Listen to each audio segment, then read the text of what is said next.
கல்வி செய்திகள் வாசிப்பவர் சிவசக்தி ஸ்டார்.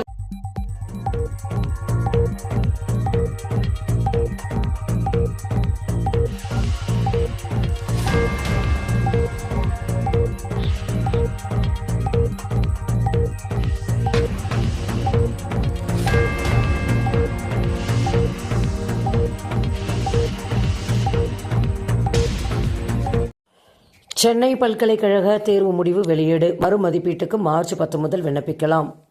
சென்னை பல்கலைக்கழக இளங்கலை முதுகலை செமஸ்டர் தேர்வுகளுக்கான முடிவுகள் வெளியிடப்பட்டுள்ளன.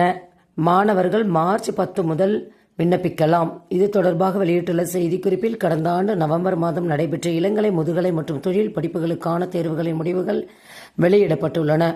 மேலும் விவரங்களை அறிந்து கொள்ள www.egovernance.unom.ac.in என்ற இணையதளத்தை பார்க்கலாம்.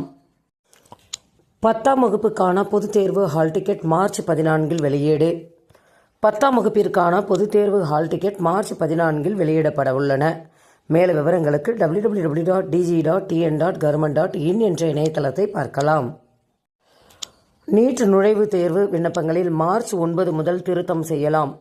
இளநிலை மருத்துவ படிப்புகளுக்கான நீட் தேர்வு விண்ணப்பங்களில் மார்ச் 9 முதல் திருத்தம் செய்யலாம் என அறிவித்துள்ளது. மேலும் விவரங்களுக்கு www.nta.com என்ற இணையதளத்தை பார்க்கலாம். டெட் பதவி உயர்வு வழக்கில் NCTE பிரமாண பத்திரம் உச்சநீதிமன்றத்தில் தாக்கல்.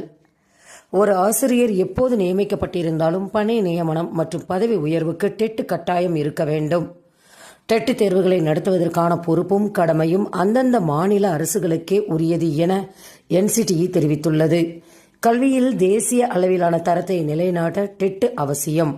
வழக்கு மீண்டும் 20/3/2025 தேதிக்கு ஒத்திவைக்கப்பட்டுள்ளது என NCTE தெரிவித்துள்ளன.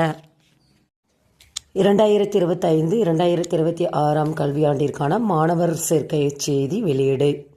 2025-26 ஆண்டிற்கான மாணவர் சேர்க்கை பள்ளிகளில் தொடங்கி நடைபெற்று வருகின்றது. அம்மாணவர்களின் சேர்க்கை விவரங்களை உள்ளீடு செய்ய ஏதுவாக அரசு மற்றும் அரசு உதவி பெறும் பள்ளிகளின் எமிஸ் ஸ்கூல் லாகினில் வழிவகை செய்யப்பட்டுள்ளன. மேலும் விண்ணப்ப படிவத்தில் உள்ளீடு செய்வதற்கான வழிகாட்டு நெறிமுறைகள் காணொளியில் கொடுக்கப்பட்டுள்ளன. ஒரு மாணவருக்கு ஒரு பள்ளியில் மட்டுமே தரவுகள் பதிவேற்றம் செய்ய இயலும். முழுமையான மற்றும் சரியான தகவல்கள் பெறப்படும் வகையில் ஏதேனும் தரவுகள் தவறாக பதிவு செய்யப்பட்டால் அதை எடிட் செய்யும் வழிமுறையும் டெலீட் செய்யும் வழிமுறையும் கொடுக்கப்பட்டுள்ளது.